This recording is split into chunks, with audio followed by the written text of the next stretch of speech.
ہم پوری بہار کی راجنیتی میں ایک نیا انقلاب اور ایک نئی تاریخ لکھیں گے انشاءاللہ تعالی، اور ہم یہاں پر اپنی ایک سیاسی لیڈرشپ کو بنائیں گے۔ یاد رکھیے، کسی قوم کے لیے، کسی سماج کے لیے 50 اور 70 سال کا ایک لمبا عرصہ کافی ہوتا ہے اس بات کو سمجھنے کے لیے، اس بات کو محسوس کرنے کے لیے کہ جب تک وہ سماج، وہ سمودائے اپنی ایک سیاسی لیڈرشپ کو نہیں بنائے گا، ان کی تکلیف، ان کے مسائل، ان سے انصاف نہیں ہو پائے گا۔ بہار میں آج مسلم اقلیت کی آبادی 19% کی ہے، اور 19% آبادی اتنی بڑی آبادی ہے کہ آپ کے بغیر کوئی حکومت نہ بن سکتی ہے، نہ آپ کی آواز کے بغیر کوئی سیاسی فیصلے لیے جا سکتے ہیں، مگر ہم اپنے اس طاقت کو محسوس نہیں کر رہے ہیں۔ میں آپ سے یہ بولنے آیا ہوں کہ آپ صرف ووٹ ڈال کر اپنے گھر میں مت بیٹھ جائیے۔ آپ ایک شہری ہیں، آپ کو تمام حقوق حاصل ہونا ہے، آپ کو تمام حق آپ کو ملنا ہے جو بھارت کے سمویدھان نے ہم تمام کو دیا ہے۔ تو میری آپ سے گزارش ہے کہ اخترالایمان صاحب کی قیادت میں جو بہار میں مسلم اقلیت اور مظلوم عوام کی انصاف کی لڑائی لڑی جا رہی ہے، اس میں آپ کے ساتھ کی ضرورت ہے، آپ کی ووٹ کی ضرورت ہے، اور آپ تمام نوجوانوں کو ایک پیغام دینے آیا ہوں کہ دیکھیے، یہ لڑائی آپ کے لیے ہے، آنے والا مستقبل نوجوانوں آپ کا ہے۔ بہار میں 60% آبادی، قریب 60% آبادی 25 سال سے کم عمر نوجوان لڑکے اور لڑکیوں پر مشتمل ہے۔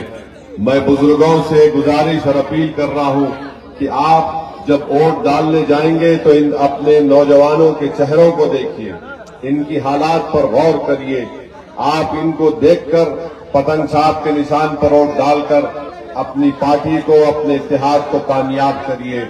برسوں آپ نے مختلف سیاسی نیتاؤں کو، سیاسی پارٹیوں کو آپ نے ووٹ دیا، ہم کو کیا ملا سوائے ووٹ ڈال کر آ کر گھر میں سو جانا، اور اس کے بعد ہماری تکالیف میں کوئی کمی نہیں ہوتی ہے۔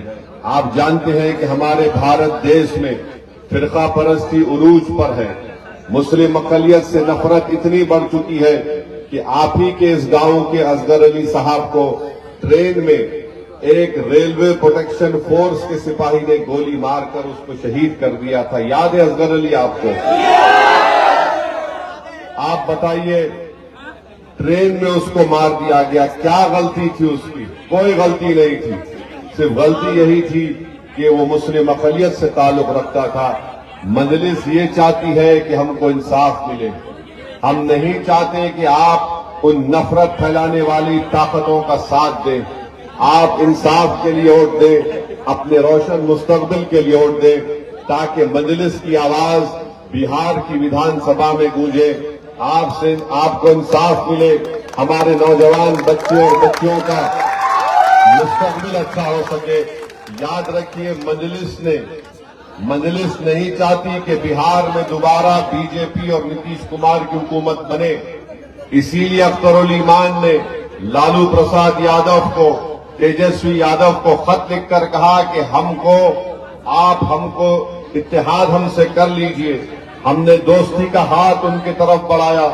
اخترالایمان نے تیجسوی یادو کو خط لکھ کر کہا کہ مجلس کو بہار میں صرف 6 سیٹ دیجئے، اگر آپ مکھیہ منتری بنتے ہیں یا آپ کے انڈیا الائنس کو ستہ ملتی ہے تو مجلس کے ودھائک کو منتری مت بنائیے۔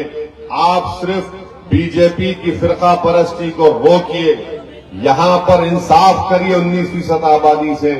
اگر اس کے باوجود بھی تیجسوی اور لالو پرساد اور ان کے خاندان کے لوگ ہماری اس دوستی کی پیشکش کو قبول نہیں کرتے، اور دوبارہ اگر خدا نخواستہ مودی کا آدمی یہاں پر مکھیہ منتری بنے گا تو آپ کو معلوم ہو جائے گا کہ کون مودی کو بہار میں آنے سے روک رہا تھا اور کون مودی کو بہار میں کامیاب کرنا چاہتا تھا۔ یہ بات میں آپ کے درمیان میں کھڑے ہو کر کہہ رہا ہوں۔ بار بار الزام لگاتے، جھوٹا الزام، بی ٹیم، فلاں ٹیم۔ ارے بھائی، ہم بی ٹیم نہیں ہے، تمہاری وجہ سے بی جے پی کامیاب ہو رہی ہے، ہماری وجہ سے نہیں ہو رہی ہے۔